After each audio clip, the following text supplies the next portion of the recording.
Coca-Cola, for example, now. We've heard the fable that there are two people in this whole world that knows the recipe and they're in different sides of the world. And before one dies, he has passed the message to another one that is across so that I can continue the tradition. And because these are trade secrets, this is what makes your brand click. The second people know how Coca-Cola is made, Coca-Cola won't be Coca-Cola anymore. It won't have that unique taste and brand that it has anymore.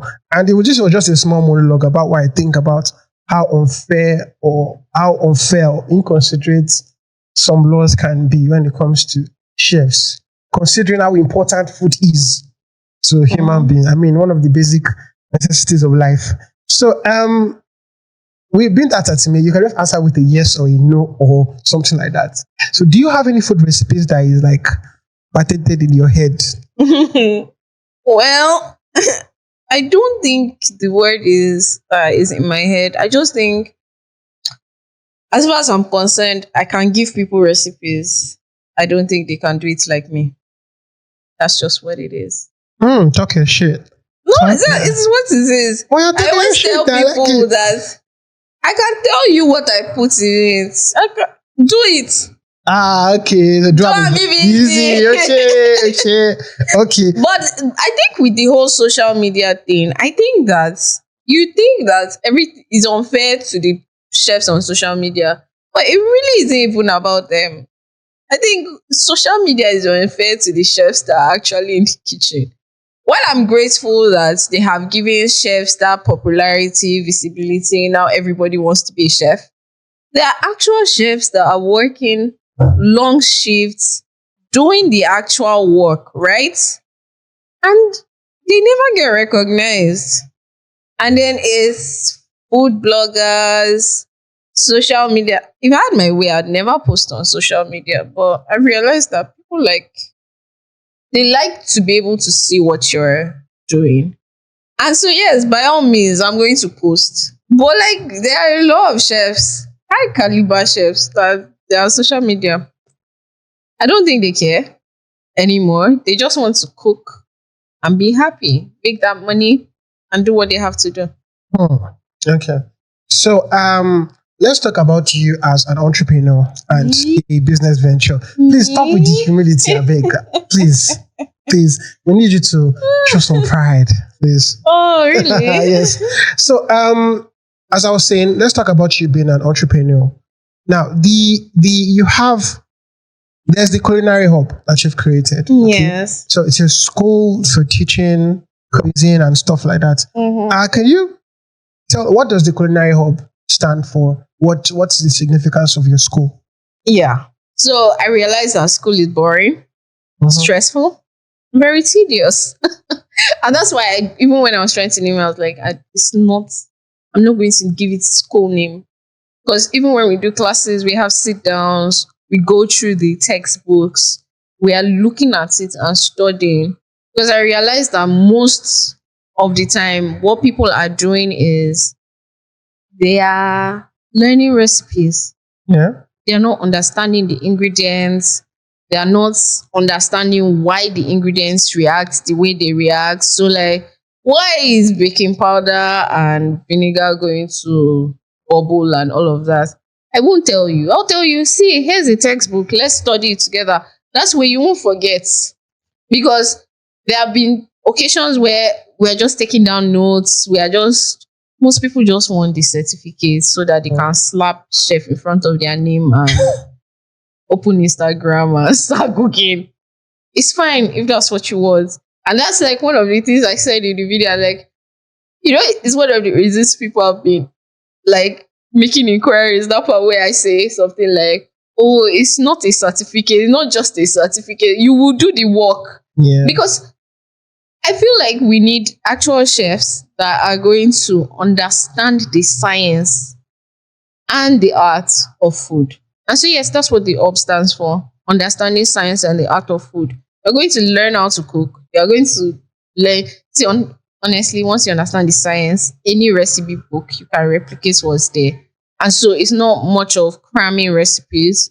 It's much of understanding why those ingredients are paired together, understanding flavor profiles, and understanding why food is the way it is. Okay. So you're a cuisine teacher, you run a school, and you're also a professional chef. So how legally structured is your brand and your business? I Because mean, it's my lawyer that is asking me this question. Please yes, tell answer the us, how question. legally structured is it? No, let me see how. How legally structured is it, sir? Sir? Okay, let me know how, because it's not. This is not something I can. Sir, things you were supposed to send me. Sir? Yeah. Not here? Don't ask the question. I love it. Not a carry. Why are you hugging me out to dry here? Okay. No, but I mean, I have a lawyer, so I guess I'm on the right path. Okay, but That's personally, what I would say. how big are you on paperwork? I have a lawyer, so that's all I'll say. If anything happens, I'm like, I have a lawyer. Do you know I have a lawyer? But yes, okay, how big am I on paperwork? I remember like there was a job I took when? I don't know. Years ago, very long time. I remember they were like, let's just start. I was like, no, let's do a contract. I didn't have a lawyer then, but I went online to look for a contract template and I edited it and I told them to sign and I signed. And that was what saved me. Because down the line, they started moving mad. And then there was just this small clause that said, just a tiny clause that saved me. And I remember that was the time when I always like, you have to take contracts seriously.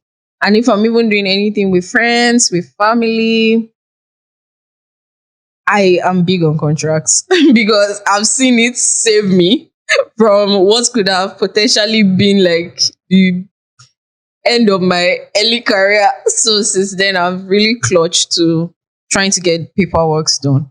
Oh, thank you for the answer. If you're going to keep doing that, I was going to say, ladies and gentlemen, we have a hostile guest. We've come to the end of the show. That's what I was doing. I was like, you have to put me on the spot. Okay, so you do have a podcast. You have the Small Chop Spot, and yes, it's very interesting for those who love food and how it's made and things. And I've seen things you've discussed that are very interesting, like music or no music in the kitchen and things like that. And I find it very interesting. What brought up the idea of you starting a podcast for your Small Chop Spot? We gist a lot in the kitchen, right? Okay. And then after every conversation, we'll be like, oh, that could have been a nice video. That could have been great content. And then there was a debate on whether or not to put it on my YouTube channel. I have a plan for my YouTube channel. And my lawyer is still working on some of the structure for where we're going to with the YouTube channel. So I remember having the conversation and saying, maybe we should just open it as a separate thing. And also because I'm very, very big on future, seeing ahead. Okay. And so I remember telling my co-host Adeola, I told her that imagine if money starts coming in through different videos, right? There's the Chef Nitaa's videos and then there's the podcast videos, right? Yeah. And then money is coming into different ones. And then we now start having issues on how to share money. So let's just, she was like, will we have issues? I'm like, let's not do that. Let's just separate the two things. And then we have the random, and it's not serious because I know there are a lot of food podcasts out there. Yeah. They're really talking about serious stuff. And it's great. Everybody has where they want to. Fun stuff, easy stuff, relatable stuff. And it makes me happy when I see the comments, when I see how people are relating to it. That's what I want, the chill, fun conversation around food, while it's also, subtly educational. Huh? Yeah, that's how we do. Okay. So there's the saying that networking and collaboration is the best form. It's one of the best forms of growth. Yeah. So how do you see collaborations among colleagues or brands? Okay, cooking brands. So how big do you think collaboration among brands is in the cuisine and culinary industry?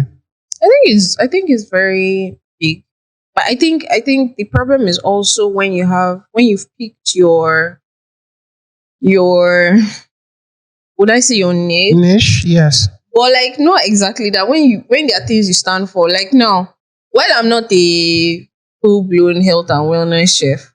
Like that's not what I carry on my brand Yes. identity. Everybody knows that there's a wellness aspect to my brand. And so there are some collaborations I wouldn't be able to do if I want to be true to myself. When I start doing it, everybody will know that well, it's because of money she's doing this thing, because this truly doesn't align with what she has been pushing forward. Like my whole gardening thing now, I believe like it would be better for me to align with a gardening brand, maybe a brand that sells soil and gardening equipment, as opposed to taking a brand that is selling artificial food additives. It won't work. It won't work with my brand. And so you always have to be strategic when you're thinking about collaborations. You always have to think long term with the people you do collaborations with. There are some people that honestly they say let's do collaborations and you're like, and that's what the big brands, the big people that have a lot of followers think about. Like, how would this help me? Benefits me, yes. And I've learned that because I don't have those numbers doesn't mean I shouldn't ask myself that question. So like, will I regret it in the future if I do a collaboration with this person? And so there are some people that are prone to dragging on the internet. Imagine doing a collaboration with that person. When they are dragging the person, if it's really something you stand for, you won't be able to talk because you've done a collaboration. If you talk, they'll say, this you. Yes, yeah, with the person just now. So yes, you always have to be very intelligent about collaboration. I know a lot of people are looking for fame. They are looking for exposure and a lot of popularity, but picking your battles in terms of collaboration is very important. Great. So I'm going to ask a very trivial question. Okay, let's hear it. When I found out 2 years ago that beans was not protein. And the first thing that came to my mind was that I want to sue my food and nutrition teacher for negligence, because you basically lied to me my whole life. Your food and nutrition teacher read it in a book now. Still, you verify your sources. Your food and nutrition teacher did not go into the lab. So like all the time we've been eating rice and beans and in our heads we're eating balanced diets, we're deceiving ourselves. So what is beans now? That's what I'm asking. What's beans now? That's what I'm saying. They will still tell you they're still doing research. We talked about it on the last podcast that we recorded. Really, what's the stress? Do you know how many times things change from what they are to be what they are not? I think it's likely evolution and knowledge evolution, not just like food evolution. I can't tell you for certain what beans is and what beans is not, because tomorrow the scientists can come and say something else. But I think that there are certain things that are protein, so stick with them. Is that going to be your argument? Now what? That you were eating beans to be tall and then beans turned out to not be protein? No, I was eating beans to have balanced diet and good food.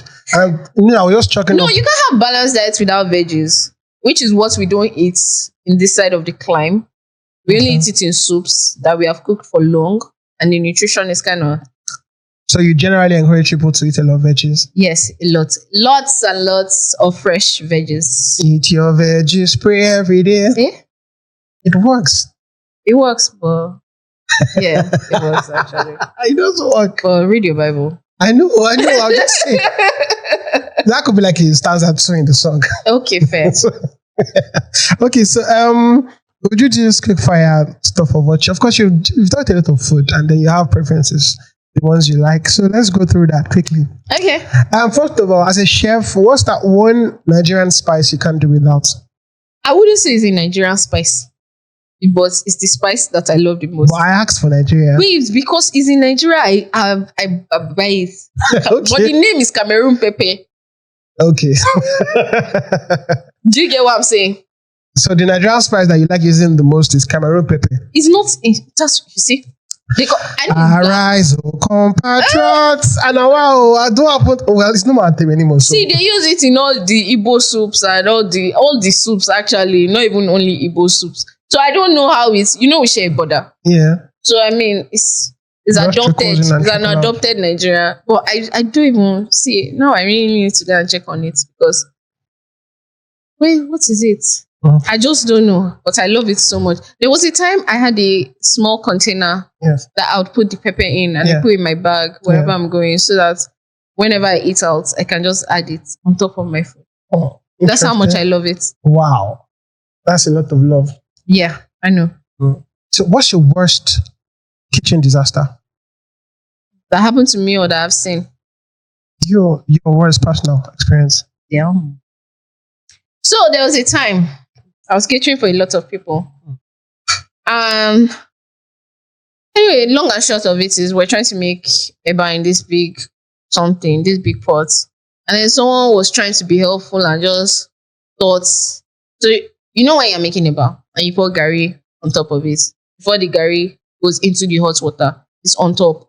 So this person thought the pot was already filled with the gari. So he brought the turning stick to kind of just drop it in and mix. And then the hot water splashed all over me.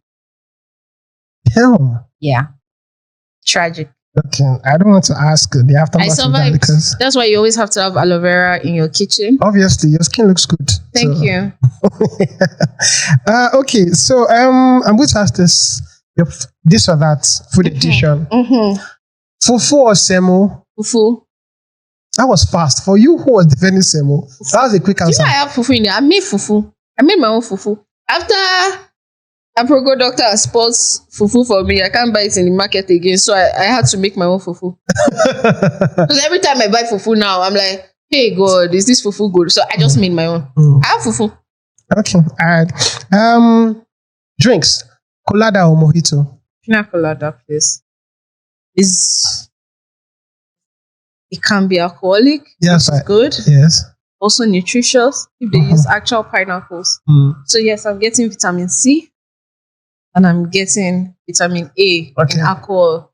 Finally, something I really, really agree with you on in this episode because colada was my thing. I mean, then back then, me and my friends and we always had it all the time. Anytime we go to these areas in Okada, like Anaheim and stuff. Oh, I'm so sorry. That night we went out that you were not around. Yeah. I also made pina colada for everybody. You made pina colada for everybody. I thought I should let you know before it comes out.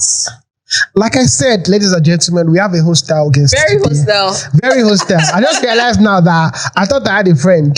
I mean, I need to start rethinking my friendship priorities now. Because so sorry. Next question. I'll pretend it does not hurt. Okay. So sorry. So, pap or custard? Pap. I don't see custard. Pap. What's wrong with custard? I don't believe in custard. Oh God.